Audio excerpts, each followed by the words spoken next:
안녕하세요. 나무 아카데미입니다. 저희는 내신, 모의고사, 기출, 분석, 변형 문제를 제공하는 국어 전문 학습 자료 제공 사이트입니다.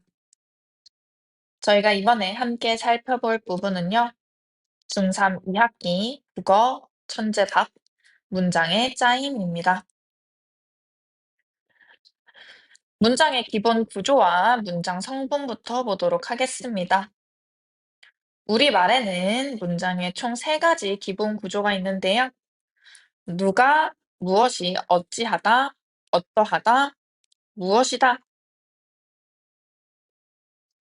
그 중에서도 어찌하다는 대상의 움직임을 나타내는 것이고요.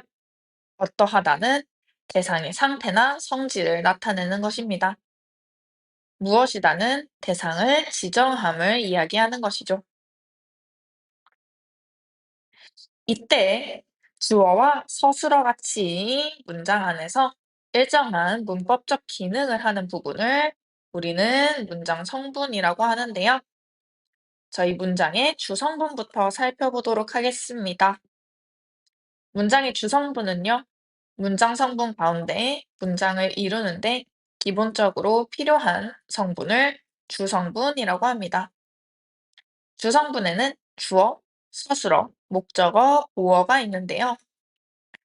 주어는 동작이나 작용, 상태나 성질 등의 주체가 되는 문장 성분으로요. 문장 안에서 주어를 파악할 때는 주로 주격조사를 보시는 것이 좋습니다. 주격조사에 두 가지 있는데요. 이와 가가 있습니다. 다음으로 서술어는요. 주어의 동작이나 작용, 상태나 성질 등을 풀이하는 문장 성분입니다. 앞에 기본 문장 형태에서 봤을 때 어찌하다, 어떠하다, 무엇이다에 해당하는 부분이 바로 서술어였는데요. 주로 동사나 형용사, 그리고 체언의 서술격 조사가 결합한 형태로 실현됩니다. 다음으로 목적어는요. 서술어가 나타내는 동작의 대상이 되는 문장 성분입니다. 이때 목적격 조사 두 가지 파악할 수 있습니다. 목적격 조사, 을과 르를 보시면 문장에서 어떤 대상이 목적어인지 파악하시기 쉬울 것 같습니다. 다음으로 부어는요. 되다, 아니다와 같은 서술어가 주어 외에 요구하는 문장 성분입니다. 예를 들어, 물이 얼음이 되다라는 문장이 있다고 해봅시다. 이때 서술어는 되다죠? 주어는 무리가 될 겁니다. 그러면 이때 주어와 서술어만으로는 부족한 문장의 구성 성분을 중간에 얼음이라는 보어를 통해서 보충해주고 있는 것인데요.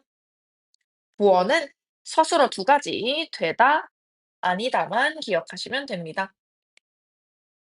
되다, 아니다는 무조건 보어를 취한다 라고 생각해 주시면 빠르겠습니다. 다음으로 문장의 부속 성분입니다. 주성분의 내용을 자세히 꾸며주는 역할을 하는 문장 성분을 부속 성분이라고 하는데요. 부속 성분에는 관형어와 부사어가 있습니다. 관형어는 체언을 꾸며주는 문장 성분이고요. 부사어는 주로 용언을 꾸며주는 문장 성분으로 때로는 관형어나 다른 부사어를 꾸며주기도 하고 문장 전체를 수식하기도 합니다.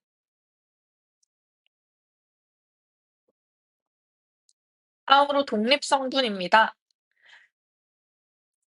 문장의 다른 성분과 직접적인 관계를 맺지 않고 독립적으로 쓰이는 성분을 독립성분이라고 하는데요. 부름, 감탄, 응답 등을 나타내는 독립어가 여기에 속하고 있습니다. 예시 문장 하나 만들어 볼까요?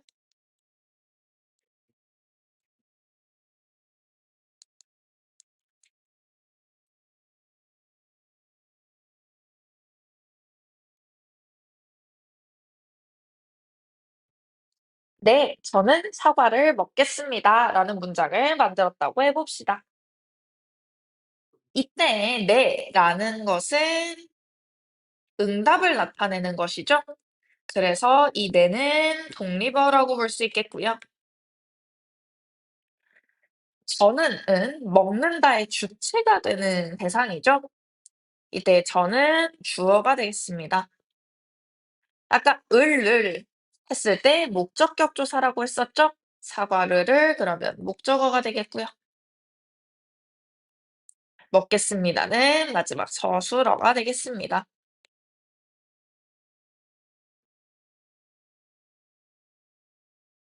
여기까지 문장의 성분 한번 알아보았는데요. 다음으로 혼문장과 겹문장을 살펴보겠습니다. 혼문장은 주어와 서술어의 관계가 한 번만 나타나는 문장을 혼문장이라고 하고요. 겹문장은 주어와 서술어의 관계가 두 번 이상 나타나는 문장을 겹문장이라고 합니다.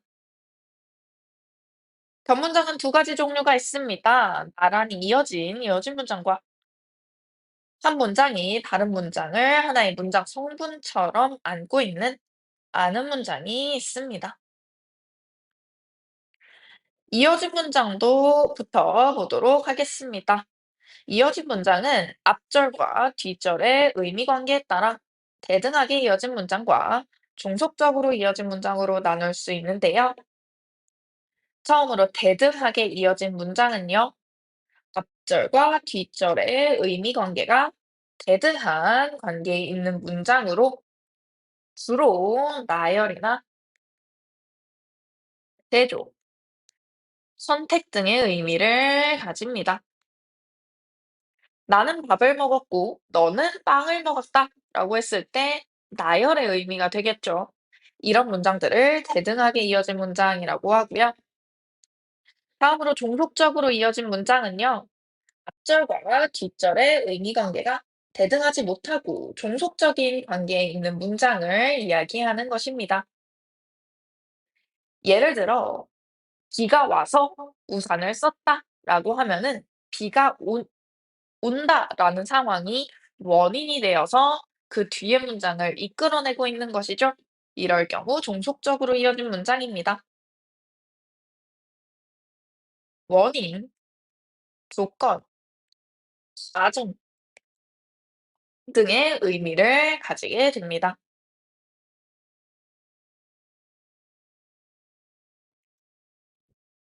다음으로 아는 문장 보겠습니다. 아는 문장 총 5개가 있는데요.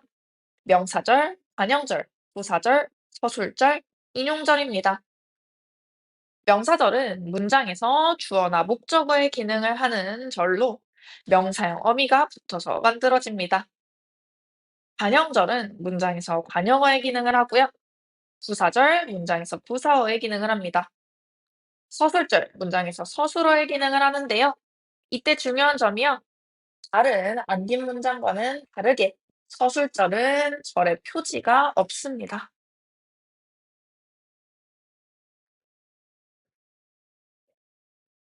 절 표지가 존재하지 않는다는 점이 주요한 특징이 되겠고요. 다음으로 인용절, 다른 사람의 말을 인용한 것이 절의 형식으로 안긴 것을 의미합니다. 저희 이렇게 안긴 문장까지 한번 살펴보았는데요. 문제에서 이를 어떻게 적용할 수 있을지 한번 살펴보도록 하겠습니다. 함께 풀어볼 문제 7번 문제입니다. 다음 안긴 문장의 종류와 그 역할이 같은 예로 적절한 것은 묶어 있습니다. 영상을 잠시 멈춰두신 후에 문제 풀어보시고 함께 살펴보도록 하겠습니다.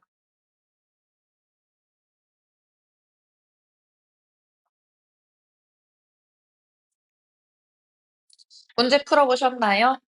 보기 명수가 그 일을 해냈음이 분명하다라고 되어 있는데요. 이때 안긴 문장, 명수가 그 일을 해내다라는 문장이 안겨 있죠. 이때 해내다라는 서술어에서 이라는 어미가 붙어 있는 것을 확인하실 수 있습니다. 그리고 뒤에 이라는 조사 붙어 있죠. 조사와 결합할 수 있는 건 앞에 명사절이 되겠습니다.